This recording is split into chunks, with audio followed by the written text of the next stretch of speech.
When I trade, I don't like to just look at chart patterns. I know a lot of people do, and that's great if it works for them. For me, I need to have a few things working. I think understanding where everybody's at psychologically and then what they're going to do if scenario A or scenario B happens can really help you out and give you some conviction in the trade. I think conviction is probably one of the most important things you can have when you're trading, so you don't get shaken out of stuff and you can actually obey your stops.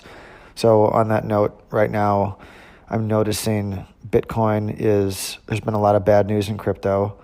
I like Ethereum, but I'm skeptical of Ethereum here because of all the regulatory stuff that I talked about in the previous post. But in Bitcoin, here's what I'm seeing in cryptos in general. Snapchat, Twitter, and Facebook and Google ban all ICO ads. Coinbase had this Ethereum bug that allowed people to give themselves Ethereum. The exchange Binance, which is the biggest in the world, has some kind of a cease order in Japan. At least that's the rumor. Let's see here. Edward Snowden says Bitcoin won't last. There's a few more in here. Can't find them right now, but there's just been an avalanche of bad news. Oh, there's some kind of a child pornography issue with Bitcoin on the blockchain, or I saw that article also.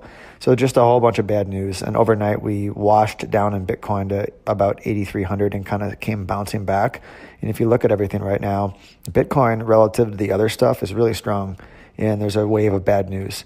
So I think when you start putting together different things, like the news being uniformly negative with a product strong versus the other products, it starts to paint a picture that the getting long is a lot lower risk than you might think. So I'm working on that in here, and that's the way I like to think about a lot of the stuff that I do, not just chart patterns, but psychology behind the chart patterns.